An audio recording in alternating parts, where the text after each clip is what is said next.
নমস্কার বন্ধুরা, PS life 4 চ্যানেলে তোমাদের স্বাগত। দেখো, আজকে আমি একটি রেসিপি তোমাদের সঙ্গে শেয়ার করছি, যেটি সুস্বাদু অথচ খুব সহজেই হয়ে যাবে। হ্যাঁ, মাংসের একটি রেসিপি। প্রথমে কড়াইতে আমি তেল দিয়ে দিলাম। এবার আমি এখানে নিয়েছি পেঁয়াজ নিয়েছি, একটু পেঁপে নিয়েছি, আলু নিয়েছি। হ্যাঁ, আর এই যে মাংস অল্প করে নিয়েছি। এবার তোমরা দেখতে থাকো কিভাবে করছি। প্রথমে আগে তেলটা গরম হলে তারপরে আমি আলুটা ভেজে নেব। আচ্ছা, আমি একটা মশলা বেটে নিয়েছি। দেখো, মিক্সিতে বেটে নিয়েছি। আদা, রসুন, গোলমরিচ আর ধনে, এই সব কিছু দিয়ে একটা পেস্ট করে রেখেছি আমি। আগে আমি আলুটা ভালো করে ভেজে নেব।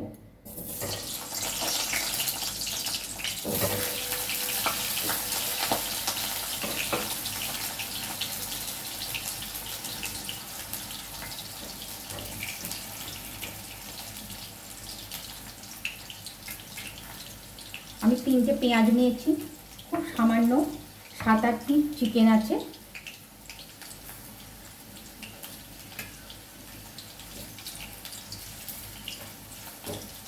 বাড়িতে অল্প মানুষ থাকলে, 2-3 জন থাকলে তাদের জন্য এই রান্নাটা তোমরা করতে পারবে।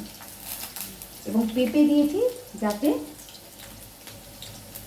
সকলেই খেতে পারে এবং বাচ্চারাও খেতে পারে। বেশি ঝাল দেবে না, গোলমরিচ দিয়ে করবে। আমি আলুটা ভেজে নিচ্ছি। আলুটা ভেজে আগে তুলে রাখবে।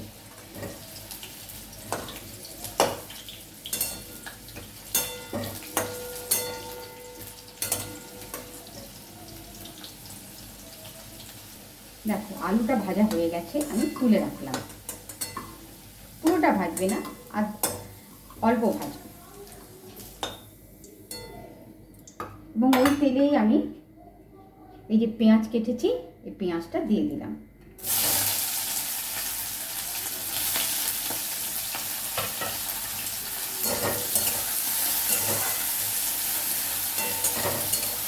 পেঁয়াজটা যখন আধা ভাজা হয়ে আসবে, কিছুটা লাল হয়ে আসবে, পুরোটা ভাজবে না, তখন চিকেনটা দিয়ে দেবে।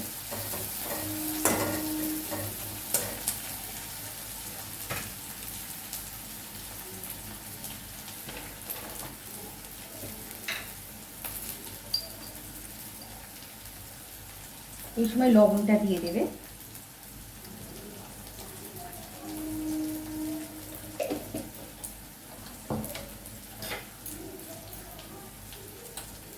একটু হলুদও দেবে।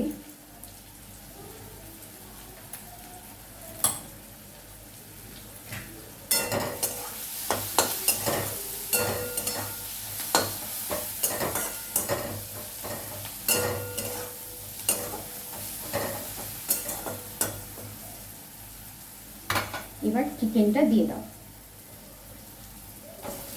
আগে ভালো করে ধুয়ে রেখে দিয়েছিলাম, এবার চিকেনটা দিয়ে দিলাম।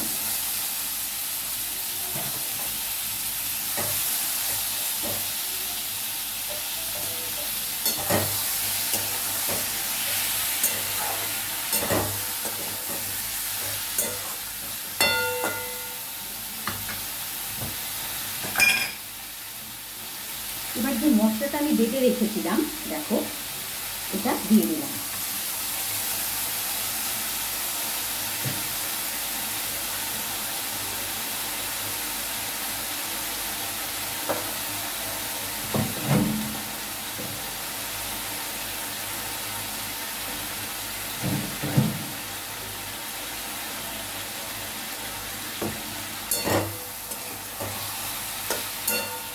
আঁচটা আবার একটু কমিয়ে দেবে।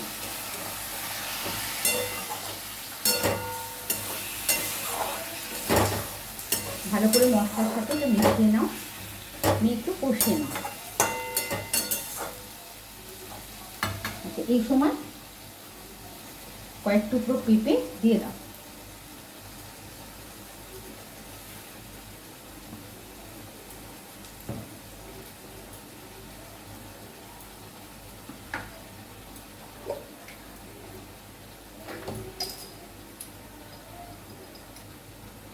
ব্যালেন্স আসার জন্য একটু মিষ্টি দাও।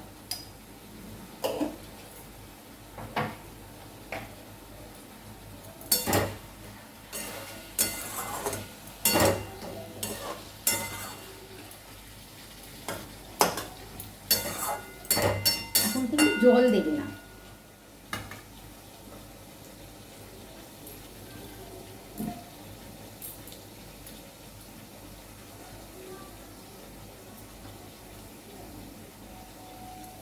পাঁচ সাত মিনিট পর আমি আবার ফিরে এলাম। দেখো কত জল বেরিয়েছে, দেখেছো?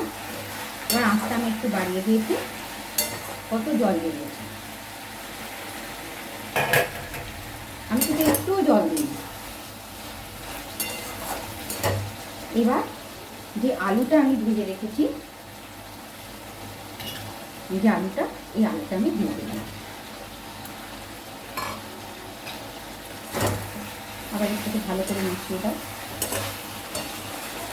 কোনো রকম জিরের গুঁড়ো, লঙ্কার গুঁড়ো কিচ্ছু লাগবে না, শুধুমাত্র লবণ, হলুদ, একটুখানি ব্যালেন্সের জন্য মিষ্টি, আর যে বাটা মশলাটা আমি রেখেছিলাম, একটু গোলমরিচ, একটু ধনে, আদা, রসুন, ব্যাস, আর কিচ্ছু না। আর পেঁয়াজটা আগে দিয়েছি। এইটুকু দিয়েই তোমার রান্নাটা হবে। ছোট বাচ্চারাও খেতে পারবে এবং বড়রাও খেতে পারবে, এবং বয়স্ক মানুষ তাদেরও কোনো অসুবিধা হবে না। এবার আঁচটা বাড়িয়েই হোক। তোমাদের যদি আমার রান্না ভালো লাগে তাহলে তোমরা আমার চ্যানেলটাকে সাবস্ক্রাইব করো, শেয়ার করো, কমেন্ট করো। ভালো না লাগলেও কমেন্ট করবে, লাগলেও কমেন্ট করবে, এবং তোমাদের বন্ধু বান্ধব যারা আছে তাদের সঙ্গে আমার চ্যানেলটা শেয়ার করো। হ্যাঁ, তোমরা যদি আমার কাছে থাকো, আমাকে উৎসাহিত করো, তাহলে আমি আরও ভালো ভালো রেসিপি তোমাদের সামনে নিয়ে আসতে পারি।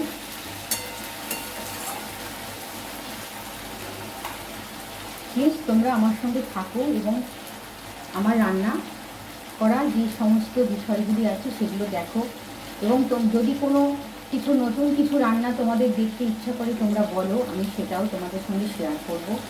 এছাড়া আমার এই চ্যানেলে তোমরা আরও অনেক বিষয়ের ওপর ভিডিও পাবে, ট্রাভেলিংয়ের ওপরও পাবে, এবং কিছু ভক্তিমূলক গান বাজনা, রবীন্দ্রসঙ্গীত, নজরুলগীতি, এই টাইপের গান বাজনার অনুষ্ঠান হলে সেটাও পাবে। হ্যাঁ, তোমরা প্লিজ আমার চ্যানেলটাকে সাবস্ক্রাইব করো। দেখো বেশ ভালো করে একটু কষিয়ে নিতে হবে। তারপরে জল গরম করে রাখবে। যদি একটু ঝোল করতে চাও তাহলে তোমরা একটু জল গরম দিতেই পারো, একটু ঝোল, গরম জল দিয়ে একটু ঝোল করবে, না হলে আঁচ কমিয়ে এরকম সিমেই রান্নাটা হবে।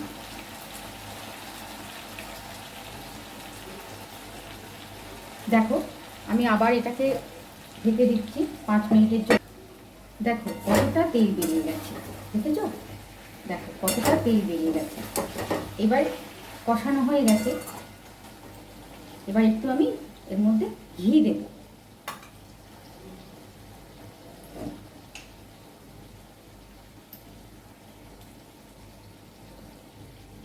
সামান্য অল্প একটু ঘি দিয়ে দিলাম।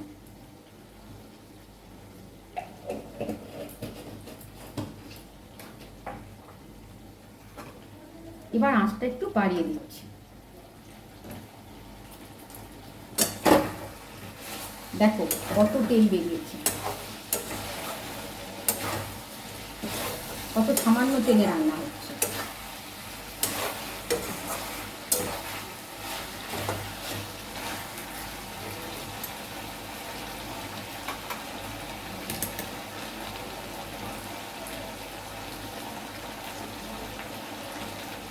এবার অল্প একটু আমি জল দিয়ে দিলাম।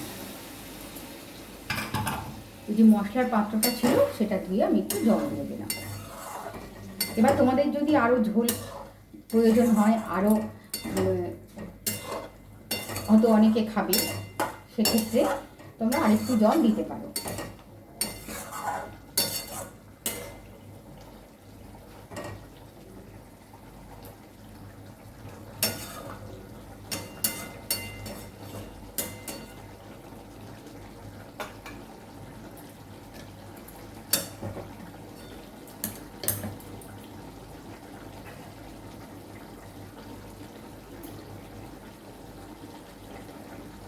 আর কিছুই দিতে লাগবে না। দেখো আমি একটা কাঁচা লঙ্কাও পর্যন্ত দিইনি, শুধুমাত্র 4-5টা গোলমরিচ দিয়ে রান্নাটা করছি। এবার আবার ঢেকে আঁচটা কমিয়ে দাও, আবার ঢেকে দাও। দেখো 5 মিনিট পর আমি আবার ফিরে এলাম। যেভাবে রেখে দিলাম ঢাকা দিয়ে, ওই অল্প একটু জল দিয়ে দেখো আরও কত জল বেরিয়েছে, দেখেছো? আমি তো সামান্য একটু জল দিয়েছিলাম। দেখো, এবং মাংস সেদ্ধ হয়ে গেছে, এবং আলুগুলো দেখো, এই দেখো আলু সেদ্ধ হয়ে গেছে, এই দেখো আলু সেদ্ধ হয়ে গেছে।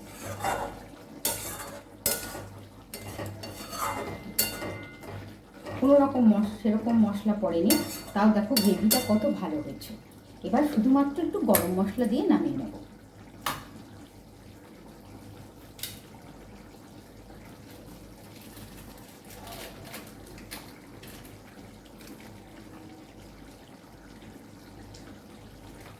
দেখো কতটুকু দিলাম, এইটুকু দিয়ে আর কিছুই লাগবে না।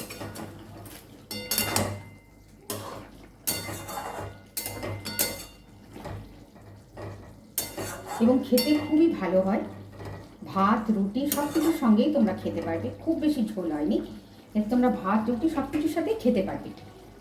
এরকম রান্না দেখার জন্য তোমরা আমার চ্যানেলটাকে সাবস্ক্রাইব করো, শেয়ার করো, আর কমেন্ট অবশ্যই করো যে কেমন লাগলো আমার এই রান্নার রেসিপিটি। এবং তোমরা বাড়িতে একবার বানিয়ে দেখো, যদি তোমাদের ভালো লাগে তাহলে তোমরা আরও কি চিকেনের উপর রেসিপি দেখতে চাও আমাকে বলো। আমি অতি সহজ পদ্ধতিতে চেষ্টা করব যাতে তোমরা সহজেই বাড়িতে বানিয়ে খেতে পারো এবং সবাইকে খাইয়ে আনন্দ পেতে পারো। ছোট বাচ্চারাও খেতে পারবে এবং বড়রাও খেতে পারবে, বয়স্ক মানুষও খেতে পারবে, কারণ এখানে সেরকম কোনো কিছুই দেয়া হয়নি। হ্যাঁ, কোনো বাজারের কেনা মশলাও এখানে ব্যবহার করা হয়নি। প্লিজ তোমরা আমার এই চ্যানেলটি দেখো এবং সাবস্ক্রাইব করো। রান্নাটি হয়ে গেছে। হ্যাঁ, তোমরা এইটা বাড়িতে বানিয়ে খাও এবং আমাকে কমেন্টে জানাও যে কেমন হয়েছে। দেখো এবার আমি নামিয়ে নেব। দেখো নামানোর পরে তোমাদের দেখাচ্ছি, দেখো কত সুন্দর হয়েছে, বেশি ঝোল হয়নি। তুমি রুটি, পরোটা, ভাত সব কিছুর সাথেই খেতে পারবে এবং ছোট বাচ্চারাও খাবে, কারণ একটু কষা হয়েছে তাই ছোট বাচ্চারাও খাবে। তা আজকের মতো আসি বন্ধুরা, আবার নেক্সট কোনো রান্নায় আমি তোমাদের সঙ্গে দেখা করব।